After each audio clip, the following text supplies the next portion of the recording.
નમસ્કાર બાળ મિત્રો, યુટ્યુબ ચેનલમાં આપનું હાર્દિક સ્વાગત છે। આજે આપણે ભાગ નંબર 11 લઈને આવ્યા છીએ। ભાગ નંબર 11નું સોલ્યુશન આપણે જોઈશું। તો દાખલો નંબર 31 જેની રકમ છે 48, 12, 4, 2 અને પછી ખાલી જગ્યા।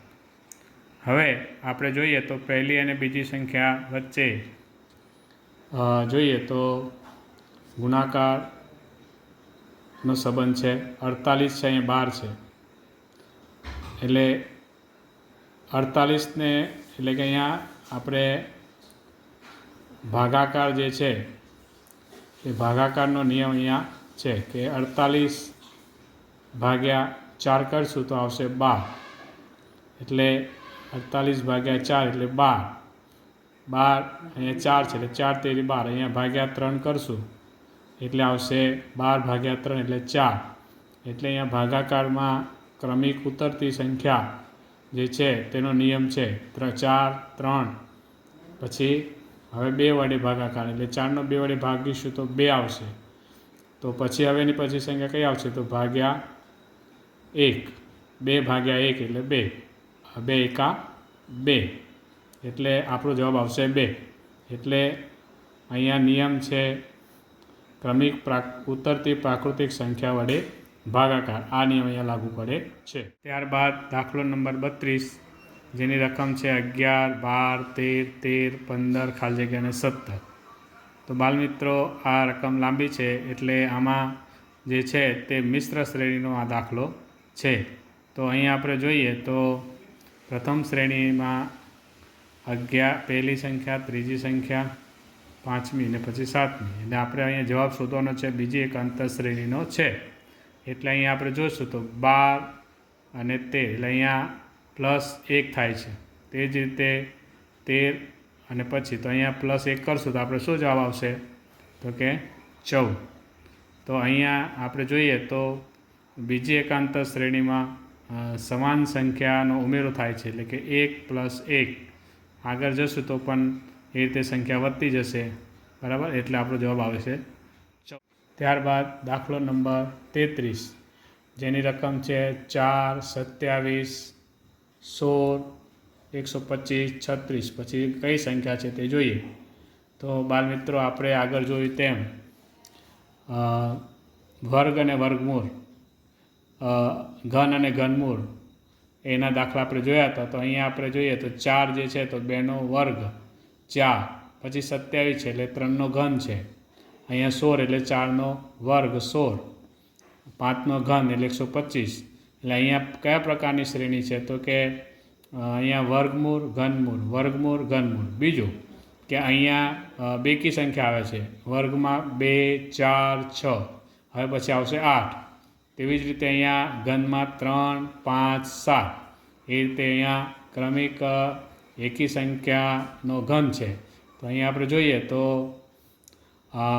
5નો ઘન 125, 6નો ઘન 36, તો હવે પછીની સંખ્યા આવશે 7, તો 7નો ઘન થશે 343। તો અહીંયા આપણે જોઈએ તો વર્ગ અને ઘન ક્રમિક સંખ્યામાં એનો ઉમેરો થતાં આપણો જવાબ મળશે। બાળમિત્રો, દાખલો નંબર 34 જેની રકમ છે 1, 4, 9 ખાલી જગ્યા 25 અને 36।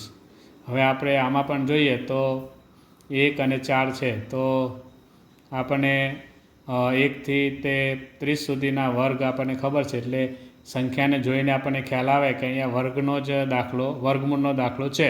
અહીંયા 1નો વર્ગ 1, 4નો વર્ગ 2નો વર્ગ 4, 3નો વર્ગ 9, તો હવે 1, 2, 3, 4 ક્રમિક સંખ્યા જે છે પ્રાકૃતિક સંખ્યા, તો 3 પછીની પ્રાકૃતિક સંખ્યા આવશે 4, 4નો વર્ગ કેટલો થશે કે 16, બરાબર। ત્યાર પછી 5નો વર્ગ એટલે 25, 6નો વર્ગ એટલે 36, એટલે આપણે જે જોઈએ તો અહીંયા પ્રાકૃતિક સંખ્યાનો વર્ગ એ પ્રકારનો નિયમ અહીંયા લાગુ પડે। બાદ બાળમિત્રો, દાખલો નંબર 35 રકમ છે 2, 5, 9, 14, 20, પછી ખાલી જગ્યા। હવે અહીંયા આપણે જોઈએ તો અહીંયા 2 છે, અહીંયા 5 છે, તો 2 અને 5 એટલે +3 થાય છે, અહીંયા 5 અને 9 તો એમાં 4 પ્લસ થાય છે, 9 અને 14 એમાં 5નો વધારો થાય છે, તો 14 અને 20માં 6નો વધારો થાય છે, તો અહીંયા આપણે જો જોઈએ પેટર્ન તો 3, 4, 5, 6 ક્રમિક પ્રાકૃતિક સંખ્યાનો ઉમેરો થતો જાય છે. એટલે 6 પછીની હવે પ્રાકૃતિક સંખ્યા આવશે 7. તો 20 પછી આવશે અહીંયા +7 એટલે અહીંયા જવાબ આપણો આવશે 27. ત્યારબાદ દાખલો નંબર 36, 1, 1/3, 1/9, 1/27. પછી શું આવશે એ આપણે જોવાનું છે. અહીંયા આપણે જોઈએ તો ઉપર આ પૂર્ણ સંખ્યા છે, આ અપૂર્ણાંક સંખ્યા છે. અહીંયા પૂર્ણ સંખ્યા પછી અપૂર્ણાંકને 1/3 પછી અહીંયા શું થાય છે 1/9, એટલે અહીંયા 3 વડે ગુણાકાર છે. અહીંયા 3 તેડી 9, 9 તેડી 27. અહીંયા 1 વડે ગુણાકાર છે, 1 ગુણ્યા 1, 1 ગુણ્યા 1, 1 ગુણ્યા 1. એટલે આપણે આગળ એમ પેટર્ન જોઈશું તો અહીંયા આપણે શું આવશે તો ઉપર 1, નીચે અહીંયા 3 તેડી 9, 9 તેડી 27, 27 તેડી 81. એટલે આ પેટર્ન જે છે તે એમાં લાગુ પડે છે. એટલે આપણો જવાબ આવશે 1/81. દાખલો નંબર 37, 52, 26, 104, 52, 208.